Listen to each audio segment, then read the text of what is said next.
You're a selfish, lying piece of garbage, Frederick. I'm screaming at my husband across our living room, and he's standing there with divorce papers in one hand and a lottery ticket worth $8 million in the other. The ink on that ticket isn't even dry yet. Don't you dare raise your voice at me, Anna. Frederick yells back, his face red with anger. You think you deserve half of this money? You didn't pick these numbers. You didn't buy this ticket. I didn't pick the numbers, Frederick. I've been buying your lottery tickets for you every Friday for the past 3 months because you were too lazy to stop at the store after work. I grabbed the ticket from his hand and waved it in his face. These aren't even our usual numbers. What happened to our anniversary date? What happened to my birthday? Whose numbers are these, Frederick? He snatched the ticket back so aggressively that it almost tears. Those numbers don't mean anything anymore, Anna. This is my ticket. My win. My money. Your money? Your money? I can't believe what I'm hearing. I've been supporting us for the past 2 years while your construction company was barely breaking even. I paid for this house. I paid for your truck. I even paid for the damn lottery tickets. That was your choice. Frederick's voice cracks as he screams. Nobody forced you to pay for anything. And now that I don't need your money anymore, I don't need you. The words hit me like a physical blow. I actually stumbled backward. You don't need me anymore? My voice drops to a whisper, but it's the kind of whisper that's more dangerous than screaming. So the only reason you stayed married to me was for my paycheck? Frederick's silence told me everything I needed to know. As I start this story, if you've ever been betrayed by someone you trusted completely, hit that subscribe button and tell me where you're watching from, because this story is about to get so much worse. My name is Anastasia Job. I'm 34 years old, and I'm a financial analyst here in Denver. I'm the type of person who reads the fine print, always have been. Frederick used to joke that I'd find loopholes in a birthday card. And honestly, he wasn't wrong. When most people see numbers, they see chaos. When I see numbers, I see stories, patterns, truth. I was married to Frederick Mitchell for 9 years, but we had been together for 12. He was 36, a construction foreman, and until about an hour before that confrontation, I had thought he was the love of my life. Frederick was charming in that rough-around-the-edges way that had made my organized, spreadsheet-loving heart skip beats. He was impulsive, where I was methodical. He dreamed big while I planned carefully. He was the kind of man who bought lottery tickets every single Friday and actually believed he was going to win. And apparently, he was right. Frederick had been playing the lottery our entire relationship. Every Friday, same routine, same numbers. Our anniversary date, my birthday, his mother's birthday. He had called them our lucky family numbers. Sweet, right? I used to roll my eyes at it, but it had been endearing. $5 a week. I had spent more than that on coffee. I had figured it was his one harmless vice. I should probably tell you how we met, because it explains everything about who we had been before money destroyed us. 12 years ago, at a little coffee shop downtown, I was sitting at a corner table, surrounded by financial reports for a client, calculator in one hand, red pen in the other. I had papers spread across 2 tables because I was that person who needed space to organize everything perfectly. Frederick had walked in, ordered the largest coffee they had, and somehow managed to trip over absolutely nothing while walking to his table. His coffee had gone flying, and it had landed directly on my meticulously organized financial reports. Months of work, soaked in Colombian roast. Most people would have freaked out. I just looked at him, looked at my soggy papers, and started laughing. Because the one report that got completely destroyed was for a client who had been driving me crazy for weeks, and suddenly I had a perfect excuse to start over. Frederick was mortified. He kept apologizing, offering to pay for new copies, insisting on buying me dinner to make up for it. He had this genuine panic in his eyes, like he'd just ruined my entire life, and I found that panic absolutely adorable. You know what? I told him. This might be the best thing that's happened to me all week. That was Frederick. Pure accident. but somehow exactly what I needed. We were opposites in every way that mattered. His spontaneity balanced my need for control. My stability grounded his big dreams. He'd suggest we drive to Vegas on a Friday night, and I'd pull out a spreadsheet showing why we should save for a proper vacation instead. He'd want to buy a motorcycle, and I'd show him how that money could go toward our house down payment. And somehow, it worked. We worked. We had this plan. Pay off my student loans first because they had the highest interest rate, then tackle his truck payment, save 20% for a house down payment, get married, start a family, have financial security before we had kids. I had spreadsheets. Color-coded spreadsheets. Frederick used to joke that I'd color-coded our entire future, and he wasn't wrong. The early years weren't easy. Frederick's construction work was inconsistent, especially during the economic downturns. Some months he'd work 60-hour weeks, bringing home overtime pay that made us feel rich. Other months projects would get delayed or canceled, and he'd be lucky to get 20 hours. Meanwhile, my career was taking off. I started as a junior analyst, making $35,000 a year, but I was good at what I did. Really good. I could spot financial inconsistencies that other people missed. I could predict market trends that saved my clients millions. Within 5 years, I was making more than Frederick had ever dreamed of making. That created tension. Frederick never said anything directly, but I could see it in his face when I got promoted again. When I got another raise. When clients started specifically requesting me for their accounts. He'd smile and congratulate me, but there was something behind his eyes that I couldn't quite identify. Looking back now, I think it was resentment. But at the time, I thought it was just wounded pride. I never made him feel small about earning less. I never threw my salary in his face or acted like I was better than him because I worked in an office instead of on construction sites. Money was just money. A tool to build the life we wanted together. Or so I thought. The lottery thing started as a joke between us. Frederick would buy his tickets every Friday, always the same numbers, always with this grin like he was about to change our lives. I'd tease him about it. Frederick, do you know the statistical probability of winning the lottery is lower than getting struck by lightning twice? He'd laugh and say, Anna, do you know that someone has to win eventually, and it might as well be us? $5 a week, $60 a year. In the grand scheme of our budget, it was nothing. I figured if it made him happy to dream about winning millions, what was the harm? Everyone needs something to hope for. Plus, he always said those numbers meant something. Our anniversary, my birthday, his mother's birthday. These aren't just random numbers, Anna. He'd tell me, these are our family numbers. When we win, it'll be because our family brought us luck. I found that romantic. Stupid, statistically impossible, but romantic. For 12 years, Frederick played those same numbers every single Friday. Never missed a week. Even when money was tight, even when we were arguing about other expenses, Frederick always found $5 for his lottery tickets. Until 3 months ago, when everything changed, and I was too busy with work to notice that Frederick had stopped playing our family numbers and started playing someone else's. About 6 months ago, things started changing with Frederick. But the changes were so subtle that I almost missed them. Almost. Frederick became secretive about his phone calls. He'd get a call, glance at me, then walk into the garage or out to his truck to answer it. When I'd ask who called, he'd give vague answers. Just work stuff, Anna. Nothing important. You don't know them. That should have been my first red flag, but Frederick had always been social. Construction guys are tight-knit. They go out for drinks, they help each other move, they talk shop. I didn't think much of it. Then he started mentioning people I'd never heard of. Jake from the new crew, Marcus who worked on the downtown project, Tony who knew a guy who knew a guy. Suddenly Frederick had this whole new friend group that I'd never met, never heard stories about, never even seen pictures of. When do I get to meet these mysterious new friends? I'd joke. Soon, Anna, when the timing's right. The timing was never right. Frederick started staying out later.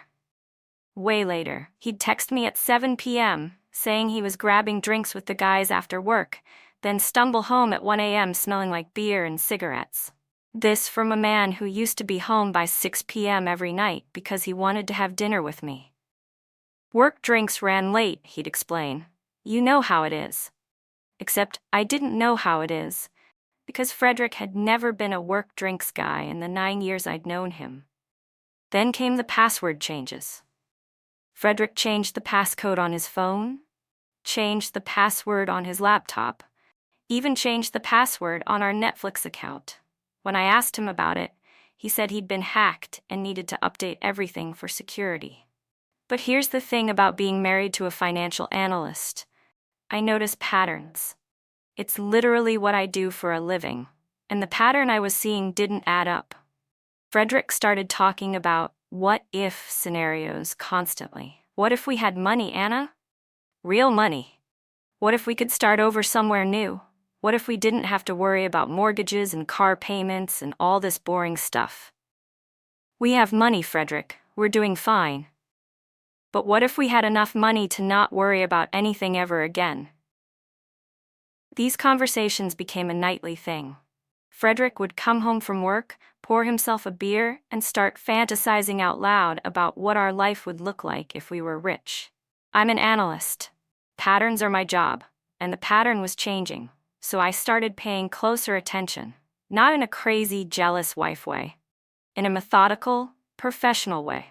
I started checking our bank statements more carefully. I started noticing when Frederick left the house and when he came back. I started listening to his phone conversations from the next room. And that's when I noticed something that made my blood run cold. Frederick's lottery tickets had different numbers. For 12 years, Frederick had played the same numbers every single Friday. Our anniversary, my birthday, his mother's birthday. I could recite those numbers in my sleep. But suddenly, the lottery tickets I found in his wallet had completely different numbers. Numbers I'd never seen before. When I asked him about it, he said he was trying a new strategy. What happened to our family numbers, Frederick? I thought I'd mix things up, try some new combinations. But these weren't random combinations. These numbers followed a pattern too. And they weren't our pattern. The week before everything exploded, Frederick's behavior became even stranger. He was unusually affectionate, almost guilty in the way he treated me. He brought me flowers for no reason. He surprised me with a romantic dinner at our favorite restaurant. He kept talking about new beginnings and how much he loved me. Anna, you know I'd do anything for you, right? Of course, Frederick. Why are you being so weird about it? I'm not being weird. I just want you to know how much you mean to me. Looking back, he was saying goodbye. I just didn't know it yet. That Friday night, Frederick insisted on buying multiple lottery tickets, not just one like usual, but 5 different tickets with 5 different number combinations. He was unusually excited about it, almost manic. Tonight's the night, Anna, I can feel it. I was working late on client reports, buried in spreadsheets, trying to finish a presentation for Monday morning. Frederick was in the living room, checking lottery numbers on his phone with an intensity I'd never seen before. Then I heard him gasp. Holy shit! Holy shit! I looked up from my laptop. Frederick was staring at his phone, holding a lottery ticket, his face completely white. What's wrong? Anna, I think I won. He showed me the ticket. $8 million. After taxes, about 4.8 million. Life-changing money. Or so I thought. But instead of celebrating with me, instead of grabbing me and spinning me around like I expected, Frederick immediately grabbed his phone and called someone. It happened, he said into the phone, walking into the kitchen where he thought I couldn't hear him. We're rich. I heard him through the wall. We're rich. But he wasn't talking to me. When he came back into the living room, I was standing there waiting for him. Who did you call, Frederick? He looked startled, like he'd forgotten I was there. I called my brother to tell him the news. Your brother's name showed up as Jay on your phone. Since when do you have your brother saved as Jay? Frederick's face went red. I don't know. Maybe I hit the wrong contact. If you think something's not adding up here, Hit that subscribe button because this is where Frederick's lies start unraveling completely. And tell me in the comments, have you ever caught someone you loved in a lie that made you question everything you thought you knew about them? $8 million. After taxes, about $4.8 million. Enough money to change our lives forever.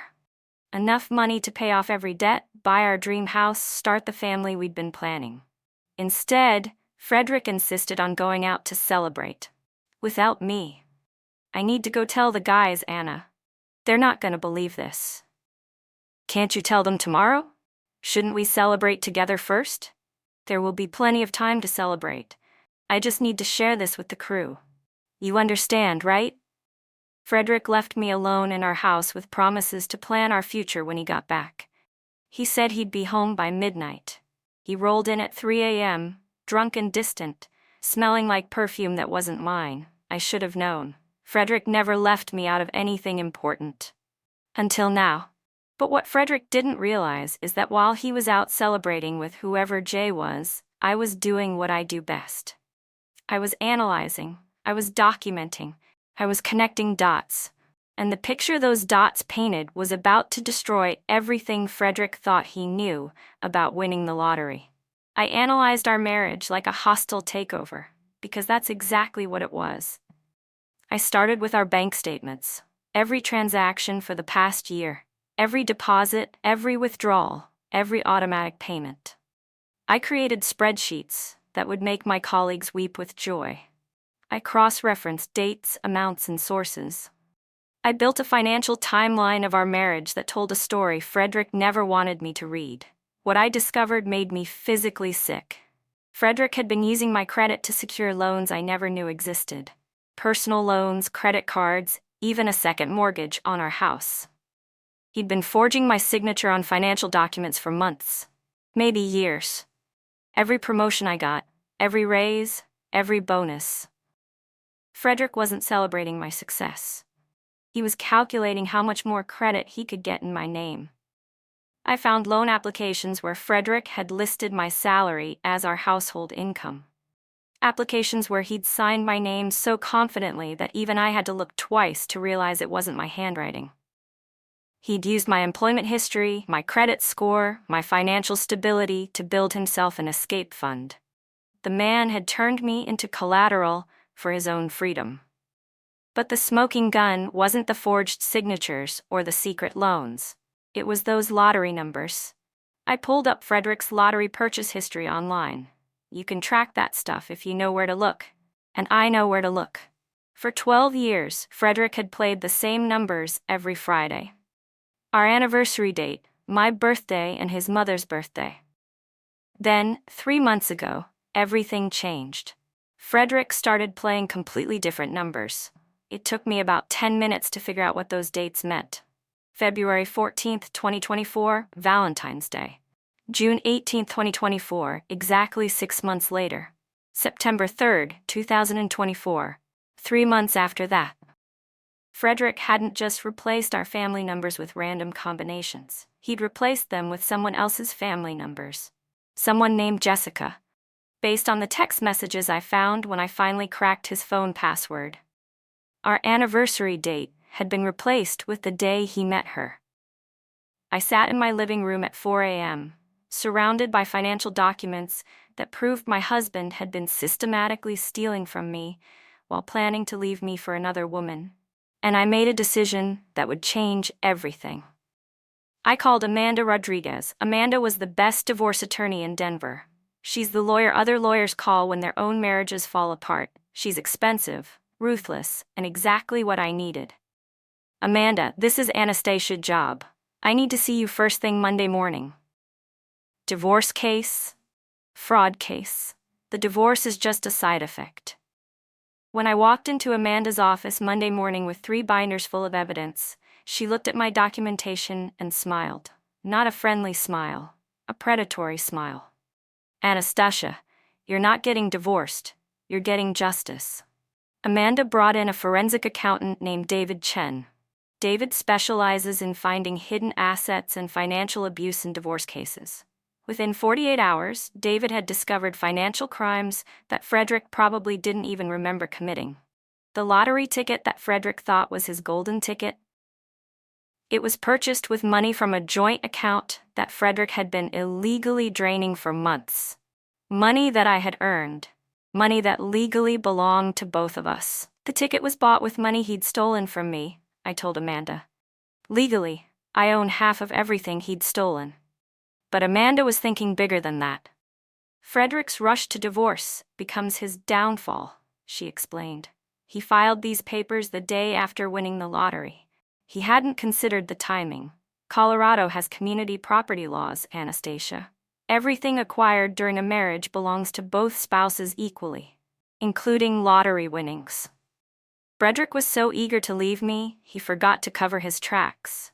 But as David Chen dug deeper into Frederick's financial history, we discovered something that changed everything. This wasn't just a cheating husband trying to hide assets from his wife. This was a con. A long, carefully planned con. Frederick's scheme was larger than one marriage. Jessica wasn't just the other woman, she was his partner. They'd been working together from the beginning. David found a pattern of Frederick targeting financially stable women. Before me, there was Sarah in Phoenix. Before Sarah, there was Michelle in San Antonio. Each relationship lasted just long enough for Frederick to establish financial ties, drain resources, and disappear. This wasn't a midlife crisis, I told Amanda as we reviewed the evidence. This was a business model. The evidence kept mounting. Frederick's browsing history showed searches for how to hide lottery winnings from spouse and fastest way to get divorced in Colorado. Text messages between Frederick and Jessica referred to me as the mark and the lottery ticket as the score. But the detail that made me want to burn everything down was Jessica's social media. Pictures of expensive jewelry, designer handbags, luxury vacations. All posted months before Frederick won the lottery. All purchased with money that I had earned. They'd been spending my money before they'd even won it. Jessica's Instagram showed her wearing a Rolex that cost more than I make in a month. Posted in April. Frederick didn't win the lottery until October. The receipt for that watch? Charged to a credit card in my name that I never knew existed. They weren't just planning to steal Frederick's lottery winnings from me. They'd been stealing my actual earnings for months to fund their relationship, while Frederick played the devoted husband at home. Amanda looked at the evidence we'd compiled and shook her head. Anastasia, I've been doing this for 20 years, and I've never seen financial abuse this systematic. Frederick didn't just betray your marriage, he committed multiple felonies. What does that mean for me? It means Frederick's $8 million lottery ticket just became the least valuable thing he's going to lose. The day we walked into that courtroom, Frederick looked confident. He had his cheap lawyer, his lottery ticket, and his delusion that he was about to walk away with $8 million and a clean slate. Judge Patricia Williams took one look at the evidence Amanda and I had compiled, and her expression went from neutral to disgusted in about 30 seconds. Mr. Mitchell, Judge Williams said, holding up Frederick's forged loan applications. Can you explain why your wife's signature appears on documents she never saw? Frederick stammered something about me being too busy with work to handle our finances. So you're admitting you forged her signature? I was just trying to help our family. By stealing from your wife and planning to abandon her the moment you won money? The judge ruled that the lottery winnings were community property. But that was just the beginning. Frederick's systematic fraud entitled me to additional damages. Punitive damages. The kind of damages that make financial criminals think twice about their life choices. I was awarded $4 million from the lottery winnings, plus $4 million in damages for Frederick's financial abuse. I walked away with more than the lottery was worth. Justice has interest, but the civil judgment was nothing compared to what happened next. The district attorney had been watching our case, and Frederick's financial crimes were too extensive to ignore.